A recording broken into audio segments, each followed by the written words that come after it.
किस्मत सखी नहीं, किस्मत सखी नहीं, फिर भी रूठ जाती है। बुद्धि लोहा नहीं, फिर भी जंग लग जाती है। आत्म सम्मान शरीर नहीं, सुनिएगा, आत्म सम्मान शरीर नहीं, फिर भी घायल हो जाता है। और इंसान मौसम नहीं, फिर भी बदल जाता है। नमस्ते भारत। एक नए उमंग, एक नई जोश और एक नए टॉपिक के साथ मैं सरोज इस वीडियो में आपका स्वागत करती हूँ और उम्मीद करती हूँ कि बहुत अच्छे होंगे आप अपने घरों में। आज का टॉपिक हमने जो लिया है, क्योंकि ऐसे लोग हमें बहुत से मिलेंगे जिन्हें अपनी शैक्षणिक योग्यताओं पर अभिमान है। कहने का मतलब, अगर एक इंसान ने बीए किया हुआ है यानी ग्रेजुएशन की हुई है और एक इंसान है जो उच्च कोटि, उत्तम कोटि की डिग्रीज हासिल किए हुए हैं, कहने का मतलब ऐसे बहुत से लोग हमें अपने आसपास मिल जाएंगे जिन्हें अपनी उच्च कोटि की शिक्षा पर अभिमान है। और इस बात को साबित करने के लिए मैं एक ऐसी घटना लूँगी जिससे यह बात सत्य साबित भी होगी।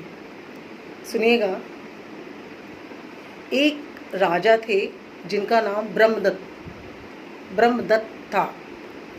तो राजा ने अपने 4 राजकुमार, ये राजा के पुत्र कितने थे? 4। तो राजा ब्रह्मदत्त जो थे, उन्होंने अपने चारों पुत्रों को उच्च कोटि की, उत्तम कोटि की शिक्षा प्राप्त करने के लिए अपने शहर से बाहर भेजा। जब उनके चारों पुत्र जो थे, चारों राजकुमार, अपनी उत्तम कोटि की उच्च शिक्षा प्राप्त करके जब वापस अपने राजमहल में आए, अपने पिताजी के पास अपने घर में आए, तो राजा ने क्या देखा कि जो शिक्षा वो हासिल करके आए हैं, उस शिक्षा के अंतर्गत उन चारों में अभिमान हो गया है। एक दिन चारों राजकुमार अपने राजमहल में बैठे हुए थे। एक राजकुमार ने कहा कि मैंने अपनी जो शिक्षा हासिल की है वो खगोल विद्या में हासिल की है। खगोल शास्त्र पढ़ा है मैंने। खगोल शास्त्र बोलते हैं जिन्हें तारों, नक्षत्रों की नॉलेज कहा जाता है। तो पहले राजकुमार ने अन्य 3 राजकुमार भाइयों से कहा कि मेरी जो शिक्षा मैंने जो हासिल की है वो उत्तम कोटि की है, उच्च कोटि की है। आप तीनों मेरी शिक्षा की बराबरी नहीं कर सकते, क्योंकि जीवन के अंतर्गत जो भी कुछ हर इंसान के साथ घटित हो रहा है वो इन्हीं ग्रह नक्षत्रों की कारण हो रहा है। कौन सा ग्रह कमज़ोर है, कौन सा ग्रह प्रबल है और उसकी दशा को कैसे ठीक किया जा सकता है, इस तरह की शिक्षा जो है वो मैंने हासिल की हुई है। तो मेरी शिक्षा के आगे आप तीनों की शिक्षा कुछ भी नहीं है। तब दूसरे राजकुमार ने कहा कि नहीं, आपकी शिक्षा जो है वो काफ़ी नहीं है, मेरी शिक्षा के आगे आपकी शिक्षा कुछ भी नहीं है। दूसरे राजकुमार ने वेदांत की शिक्षा ली हुई थी। वेदांत यानी कि वेदों का अध्ययन करना। जैसे हमारे भारतीय शास्त्रों में ऋग्वेद, यजुर्वेद, सामवेद, अथर्ववेद, ये 4 वेद हैं। तो कहने का मतलब कि मैंने वेदों का प्रबल ज्ञान हासिल किया है और वेदों के ज्ञान के आगे आपकी खगोल विद्या जो है वो कुछ भी नहीं है। तब तीसरे राजकुमार ने कहा कि मेरी जो एजुकेशन है, मेरी जो विद्या है, उस विद्या के आगे आप दोनों की ही विद्या कुछ भी नहीं है। मैंने समाज शास्त्र विषय में मास्टरी की है, तो यानी मैंने की समाज शास्त्र पढ़ा है मैंने। तो जब तक आप समाज में नहीं रहते हो, समाज के नियमों को फॉलो नहीं करते हो, समाज के शासन प्रशासन का ज्ञान आपको है नहीं है, जब आपको समाज के अंदर व्यवहारिक रूप से आप रहना नहीं सीखते हो, तब तक आपकी ये दोनों शिक्षाएं निरर्थक हैं, उनकी कोई नॉलेज नहीं है, बेकार है वो। तो अगर आप ओरिजिनल अच्छी तरीके से अगर समाज में रहकर अगर आप उन नियमों को नहीं सीखोगे तो वेदांत भी अधूरा है और खगोल विद्या भी अधूरी है। तब चौथा राजकुमार था, वो तीनों की बातें सुन रहा था। चौथे राजकुमार ने कहा कि खगोल विद्या का ज्ञान कुछ भी नहीं है और वेदांत का ज्ञान भी कुछ भी नहीं है।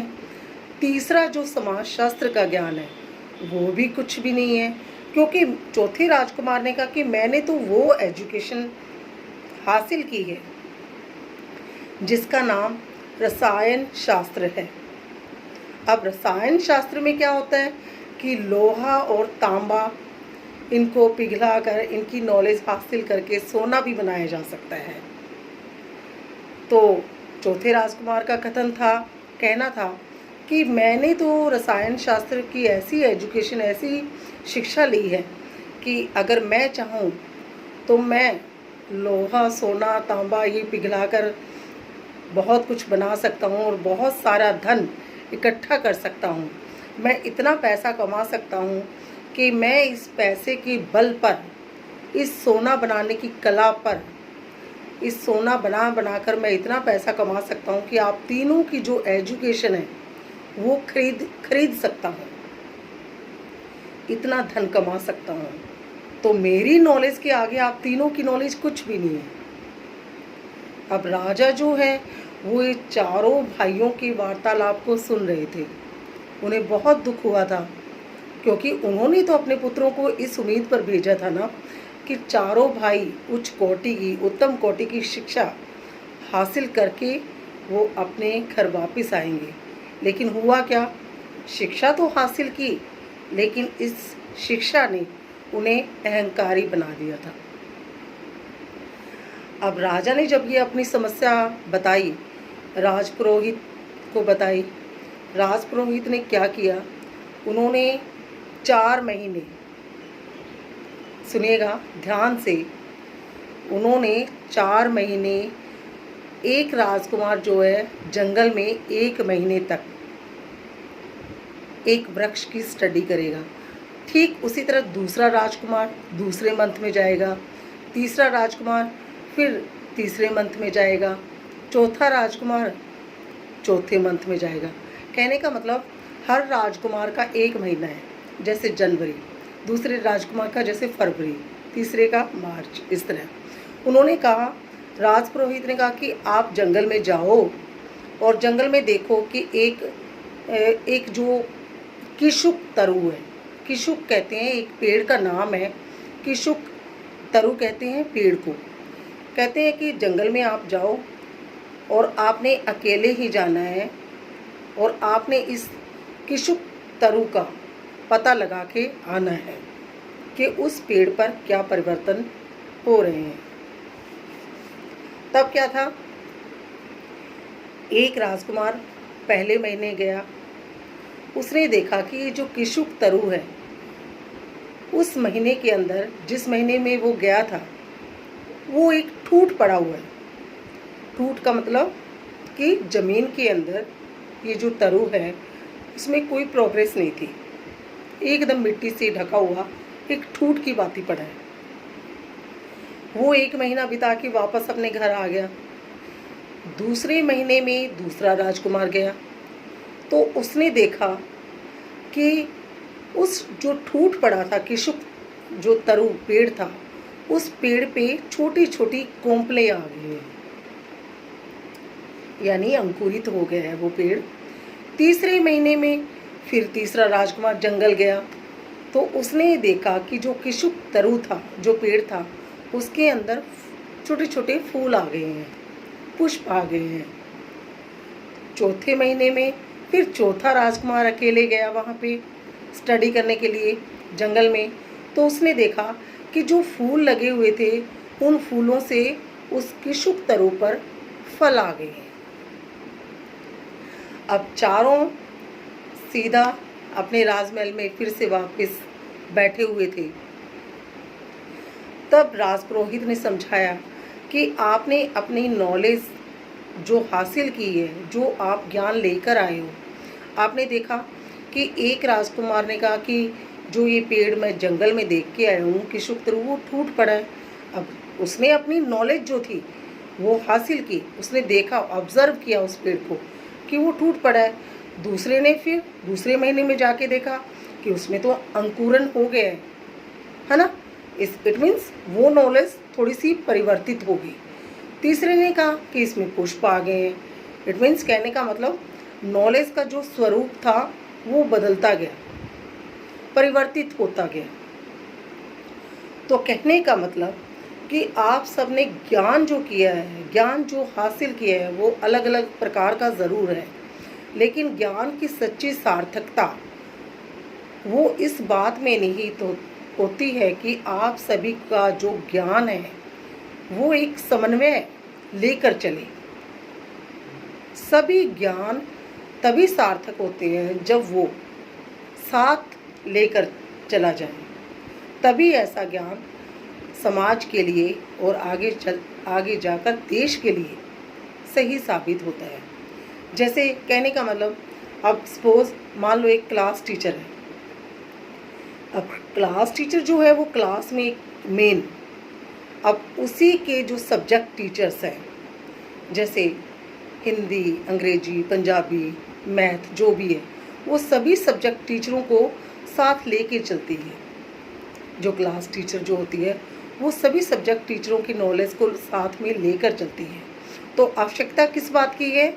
वो इस बात की है कि ज्ञान पृथक, अगर कोई भी ज्ञान अगर पृथक है, अलग है, वो किसी भी फायदे का नहीं होता है। ज्ञान तभी फायदे का होगा जब सभी ज्ञान एक समन्वय लेकर चले, साथ लेकर चला जाए, समन्वयशीलता हो उनके अंदर। इस तरह सभी राजकुमार जो थे, सभी बेटों जो ब्रह्मदत्त के बेटे थे, उन्होंने अपनी ईगो, जो श्रेष्ठता, अपने को उच्च कोटि का बताकर जो अहंकार कर रहे थे, उन्होंने उस अहंकार को त्याग दिया। कहा है ना कि देखिए सुनिएगा, इंसान घर बदलता है, इंसान घर बदलता है, रिश्ते बदलता है, दोस्त बदलता है, फिर भी परेशान क्यों रहता है? क्योंकि वो खुद को नहीं बदल पाता। तो कहने का मतलब यही है, सिर्फ इतना कि अकेला ज्ञान कुछ नहीं कर सकता है। अगर अकेला कोई भी सब्जेक्ट क्यों ना हो, अकेला ज्ञान कुछ नहीं कर सकता है।